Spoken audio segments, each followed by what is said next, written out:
안녕하세요. 김성길 목사와 함께하는 GTS 말씀 묵상 시간입니다. 오늘은 첫 번째 주간의 이제 여섯째 날 묵상이죠. 여섯째 날 묵상의 주제는 이제 배우고 응용하기가 되겠습니다. 우리 GTS 묵상은 세 가지의 목적을 가지고 있습니다. 첫째는 역동성이죠. 스스로 느끼고 깨닫는 것입니다. 두 번째는 암송이에요. 본문 말씀을 한 주간 동안 계속 묵상하기 때문에 나중에 이 시간쯤에는 이제 전체 흐름이나 내용이나 이런 것들이 우리 안에 다 생각 속에 기록이 됩니다. 세 번째는 이제 7가지 주제 사용이에요. 우리의 삶을 살아가는데 정말 꼭 필요한 변화와 발전을 만들어내는데 꼭 필요한 주제를 7가지를 가지고 같은 본문을 보고 있습니다. 첫째 날은 전체 내용을 우리 기억 속에, 생각 속에 그려넣는 것이고, 두 번째 날은 중요한 것을 찾는 날이고, 세 번째 날은 숨겨진 비밀을 찾는 것입니다. 네 번째 날은 하나님의 마음을 생각하고 또 그분과 소통하고 그분의 관점으로 세상을 보는 것이죠.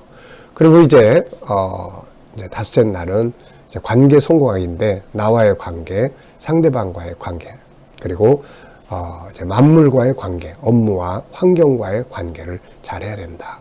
그 다음에 이제 여섯 번째는 배우고 응용하고, 이제 일곱 번째 날은 이제 함께 나누기가 되겠습니다. 우리 인생을 이런 주제를 가지고 생각하며 살면 참 많이 도움이 됩니다.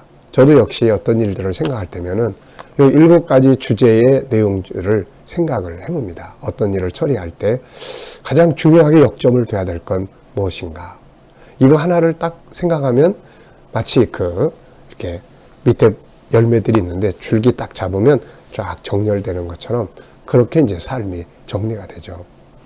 또 숨겨진 비밀 찾기 같은 것도 항상 질문을 많이 합니다, 저는. 그래서 새로운 것들을 항상 찾아가고 또 만들어가고 그래요. 그리고 응용하기, 이런 응용하기도 얼마나 중요한 주제인지 몰라요. 내가 가진 재능, 내가 가진 시간, 또 내가 가진 재물, 내가 가진 것들을 어디에 어떻게 응용을 할 것인가. 응용해야 발전도 있고 변화도 있고 하는 것이거든요. 그리고 이제 마지막 날은 함께 나누기입니다. 우리가 가진 모든 것은 다 나누라고 하나님 주신 것들이거든요. 지식도 나누고, 믿음도 나누고, 복음도 나누고, 가진 재물도 나누고, 함께 나누면서 우리가 살아가도록 하는 것이에요. 이 7가지 주제를 정말 중요합니다. 저는 이보다 더 중요한 주제가 또 뭐가 있을까를 항상 생각합니다. 그래서 더 좋은 주제가 있으면 이제 바꾸려고 하는 거죠. 근데 7가지 주제가 아주 중요한 주제예요.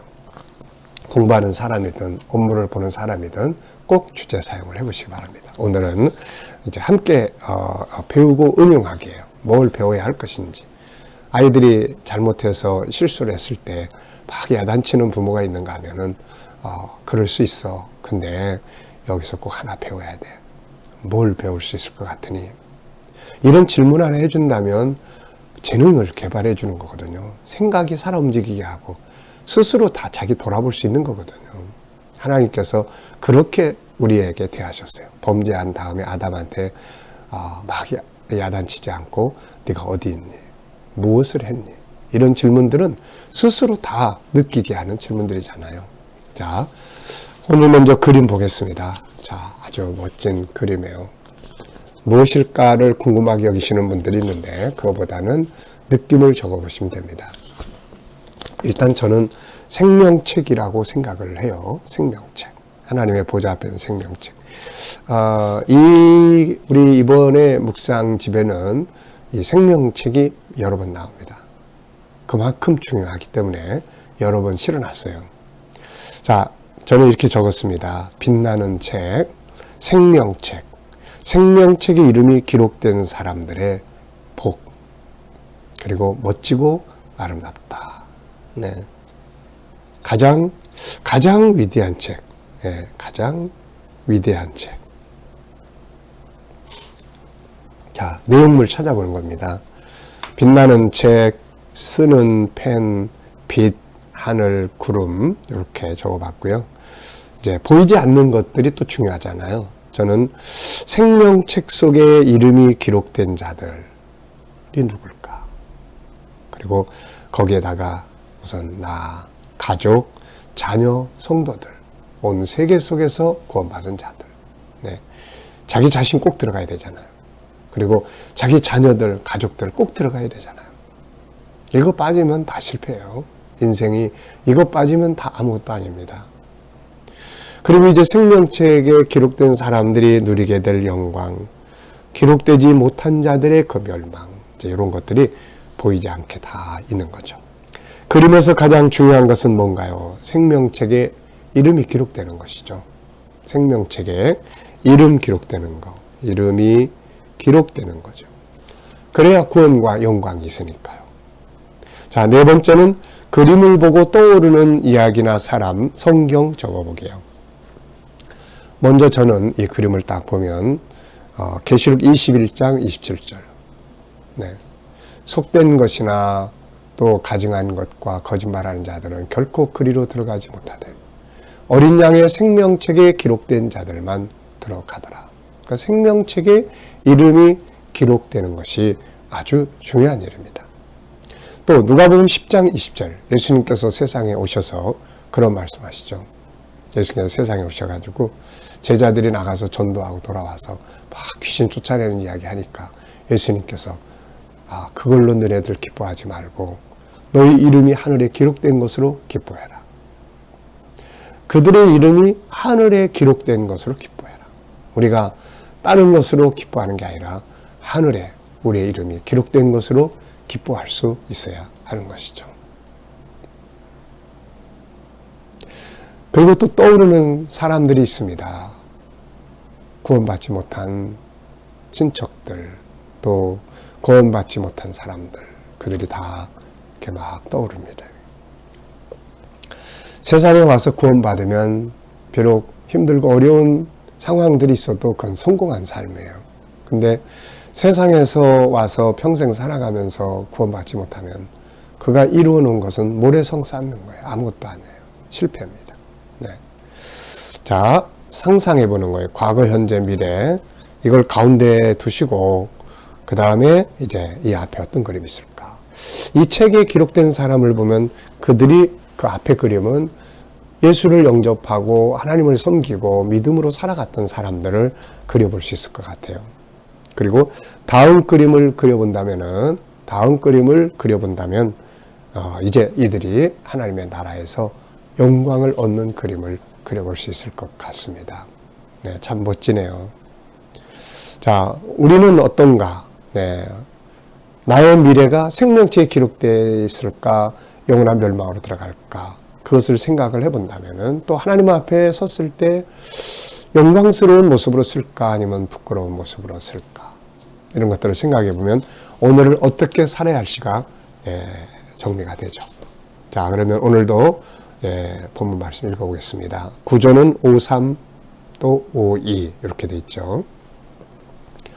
또 일곱 대접을 가진 일곱 천사 중 하나가 와서 내게 말하이르되 이리로 오라. 많은 무리에 앉은 큰 음녀가 받을 심판을 내게 보이리라. 땅의 임금들도 그와 더불어 음행하였고 땅에 사는 자들도 그 음행의 포도주에 취하였다 하고 곧 성령으로 나를 데리고 광야로 가니라. 내가 보니 여자가 붉은빛 짐승을 탔는데 그 짐승의 몸에 하나님을 모독하는 이름들이 가득하고 일곱 머리와 열 뿔이 있으며 그 여자는 자주빛과 붉은빛 옷을 입고 금과 보석과 진주로 꾸미고 손에 금잔을 가졌는데 가증한 물건과 그의 음행에 더러운 것들이 가득하더라. 그의 이마에 이름이 기록되었으니 비밀이라 큰 바벨론이라 땅의 음녀들과 가증한 것들의 어미라 하였더라. 또 내가 보매 이 여자가 성도들의 피와 예수의 증인들의 피에 취한지라. 내가 그 여자를 보고 놀랍게 여기고 크게 놀랍게 여기니 천사가 이르되 왜 놀랍게 여기느냐. 내가 여자와 그 탐바 일곱 머리와 열 뿔 가진 짐승의 비밀을 내게 이르리라. 네가 본 짐승은 전에 있었다가 지금은 없으나 장차 무저갱으로부터 올라와 멸망으로 들어갈 자니 땅에 사는 자들로서 창세 이후로 그 이름이 생명책에 기록되지 못한 자들이 이전에 있었다가 지금은 없으나 장차 나올 짐승을 보고 놀랍게 여기리라. 지는 뜻이 여기 있으니 그 일곱 머리는 여자가 앉은 일곱 산이요 또 일곱 왕이라. 다섯은 망하였고 하나는 있고 다른 하나는 아직 이르지 아니하였으나 이르면 반드시 잠시 동안 머무르리라. 전에 있었다가 지금 없어진 짐승은 여덟째 왕이니 일곱 중에 속한 자라. 그가 멸망으로 들어가리라. 내가 보던 열뿔은 열왕이니 아직 나라를 얻지 못하였으나 다만 짐승과 더불어 임금처럼 한동안 권세를 받으리라. 그들이 한 뜻을 가지고 자기의 능력과 권세를 짐승에게 주더라. 그들이 어린 양과 더불어 싸우려니와 어린 양은 만주의 주시오 만왕의 왕이시므로 그들을 이기실 터이요 또 그와 함께 있는 자들 곧 부르심을 받고 택하심을 받은 진실한 자들도 이기리로다. 또 천사가 내게 말하되 네가 본 바 음녀가 앉아있는 물은 백성과 무리와 열국과 방언들이니라. 아멘. 자, 어제와 오늘 감사한 일 적어 보시기 바랍니다. 자, 어제 하루 동안 감사했던 것들, 또 오늘 하루 동안 이제 시작하면서 또 감사한 일들. 자, 1번 질문을 보겠습니다. 세상의 타락한 인본주의 풍습을 따라가지 않고 말씀과 믿음을 따라 네. 질문 1번. 네. 제가 어제 걸 잠시 읽었네요. 자, 일곱 머리 달린 짐승은 구약에서부터 예수님 재림하시기까지 세상을 지배하는 7개의 인본주의적인 대표적인 나라입니다. 자, 여기에 나오는 일곱 머리 달린 짐승. 여자가 두 가지를 탔어요. 가만 보면 이 음녀가. 하나는 많은 물이 앉아 있는데 이 많은 물은 15절에 보면은 백성과 나라와 열국과 방언들이다. 온 세계 모든 사람들, 그러니까 사람들을 탔고, 그 다음에 또 한 군데 보니까 광야로 나가 보니까 이 여자가 일곱 머리 달린, 열뿔 달린 짐승을 탔어요. 이거는 온 세계 모든 사람 나라 중에서 대표적으로 인본주의가 발전했던 나라들입니다. 그래서 이 나라들을 보면은 애굽, 아수르, 바벨론, 메데바사, 헬라, 그리고 구로마, 그리고 마지막 때에 나타나는 신로마예요. 여기에 본문에서 전에 있었다가 지금 없지만 앞으로 나타나게 될 짐승, 무저갱에서 올라올 짐승. 네, 계시록 11장을 보면은 무저갱에서 음녀가 이 무저갱에서 11장 7절에 보면 무저갱에서 짐승 한 마리가 올라와요. 그 마지막 때 예수님 재림 직전에 나타나는 바로 그 짐승, 적그리스도를 가리키는 말입니다. 자, 그래서 여자가 탄 요 일곱 머리 열뿔은 인본주의 대표적인 이 나라의 정신이 바로 인본주의다. 이것을 보여주는 것입니다. 자, 인본주의의 세상의 마지막은 어떻게 될까요? 계시록 18장 2절에 보면 무너졌도다 무너졌도다. 결국은 무너지는 거죠. 무너졌도다 무너졌도다. 큰 성 바벨론이요. 내가 귀신의 처소와 온갖 음행과 사치와 향락, 성도들을 핍박하는 성도의 핏부림. 그래서 심판받는 거예요. 2절로 5절에서 배워서는 안 될 것들, 피해야 할 것들은 뭔가요? 오늘의 주제가 배우고 응용하는 겁니다. 자, 먼저 2절로 5절을 다시 한번 보면서 피해야 할 것들, 배워서는 안 될 것들이 뭔지 한번 적어보시기 바랍니다. 땅의 임금들도 그와 더불어 음행하였고 땅에 사는 자들도 그 음행에 포도주에 취하였다 하고 곧 성령으로 나를 데리고 광야로 가니라. 내가 보니 여자가 붉은 빛 짐승을 탔는데 그 짐승의 몸에 하나님을 모독하는 이름들이 가득하고 일곱 머리와 열뿔이 있으며 그 여자는 자주빛과 붉은 빛 옷을 입고 금과 보석과 진주로 꾸미고 손에 금잔을 가졌는데 가증한 물건과 그의 음행에 더러운 것들이 있더라. 그의 이마에 이름이 기록되었으니 비밀이라 큰 바벨론이라 땅의 음녀들과 가증한 것들의 어미라 하였더라. 자, 여기서 배우지 말아야 될 것들이 뭘까요? 그것은 바로 저는 음녀의 사상입니다. 인본주의의 사상. 그 인본주의의 사상의 대표적인 것은 음행이에요. 그리고 사치와 향락입니다. 그리고 우상숭배예요. 그리고 진리를 대적하는 일들이죠. 네. 자, 또 6절로 10절에서 기억해야 할 내용은 뭐죠? 6절로 10절. 또 내가 보면 여자가 성도들의 피와 예수의 증인들의 피에 취한지라. 내가 그 여자를 보고 놀랍게 여기고 크게 놀랍게 여기니 천사가 이르되 왜 놀랍게 여기느냐. 내가 여자와 그의 탄 일곱 머리와 열뿔 가진 짐승의 비밀을 내게 이르리라. 내가 본 짐승은 전에 있었다가 지금 없으나 장차 무조갱으로부터 올라와 멸망으로 들어갈 자, 마지막 때 나타날 적그리스도예요. 창세 이후로 그의 이름이 생명책에 기록되지 못한 자들이 이전에 있었다가 지금 없으나 이전에 있었던 자들은 앞에서 망한 적그리스도들을 말합니다. 지금은 없으나 장차 나올 짐승을 보고 놀랍게 여기리라. 지혜 있는 뜻이 여기 있으니 그 일곱 머리는 여자가 한 일곱 산이요 또 일곱 왕이라. 다섯은 망하였고 하나는 있고 다른 하나는 아직 이르지 아니하였으나 이르면 반드시 잠시 동안 머무르리라. 자, 꼭 기억해야 될 거 무엇입니까? 저는 두 가지 적었는데, 하나는 생명책에 기록된 자와 기록되지 못한 자의 이야기예요. 그래서 생명책에 꼭 기록돼야 된다. 그 다음에는 일곱 머리 열뿔 달린 짐승의 비밀이에요. 네, 그래서 다섯은 망했다. 구약에 망한 인본주의 나라들 5개를 말합니다. 애굽, 아수르, 그 다음에 또 바벨론, 메데바사, 헬라죠. 신약은 로마에서 시작해서 로마로 끝납니다. 그래서 이 구로마 시대에 예수님이 초림하셨고 이제 신로마 시대에 예수님 재림하시는 거예요. 그래서 이 일곱 머리 달린 일곱 머리는 일곱 나라입니다. 그런데 그 중에 또 10뿔이 있어요. 이 10뿔은 마지막 7번째 나라 신로마 제국은 10개의 나라로 이루어질 것이기 때문에 그런 것이죠. 그래서 거기서 나온 적그리스도를 8째 왕이다 이렇게 부릅니다. 자, 13절로 14절에서 우리가 꼭 배워야 할 것. 그들이 한 뜻을 가지고 자기 능력과 권세를 짐승에게 주더라. 그들이 어린 양과 더불어 싸우려니와 어린 양은 만주의 주시오 만왕의 왕이심으로 그들을 이기실 터이요 그와 함께 있는 자들 곧 부르심 받고 택하심을 받은 진실한 자들도 이기리로다. 아멘. 네. 자, 여기서 우리가 꼭 배워야 할 건 뭐예요? 전 두 가지 적었어요. 하나는 그리스도께 속해야 한다. 그 다음에 또 하나는 반드시 이기는 자가 되어야 한다는 거죠. 져버리면 안 돼요. 자, 13절로 15절에서 질문 2개 만들기. 자, 열왕이 자기의 능력과 권세를 누구에게 주었는가? 10명의 통치자들이, 왕들이 자기들의 모든 권세를 연합해가지고 짐승, 적그리스도에게 주는 거죠. 이 적그리스도는 그리스도와 싸웁니다. 그리고 성도들과 싸우는 거죠. 두 번째는 그리스도와 함께 이기는 사람들이 있어요. 예수님도 이기시고 그리스도와 함께 이기는 자들이 누굽니까? 여기 보면 그와 함께 있는 사람들, 예수님과 함께 있는 자들, 부르심을 받고 택하심을 받고 진실한 사람들은 이기게 됩니다. 오늘 우리가 이런 삶을 살아야 되겠죠. 자, 오늘 응용해보고 싶은 말씀, 음료를 멀리하고 이기는 자가 되고 진실한 자가 되어야 되겠다는 내용이죠. 자, 오늘의 과제는 내가 가진 것 중에서 하나님 나라와 주의 영광을 위해 사용할 수 있는 것들이 있는지 한번 적어 보시기 바랍니다. 이미 있는 것도 있고 또 앞으로 사용해야 될 부분들도 있죠. 자, 오늘은 특별히 다른 사람들에게 좋은 영향력을 끼치는 내용들을 위해서 기도합니다. 오늘 하루도 본 말씀 잘 기억하면서 음료는 멀리하고 그리스도의 생명책에 분명히 이름이 기록되고 주와 함께 이길 수 있는 자들이 다 되시기 바랍니다. 기도하고 마치겠습니다.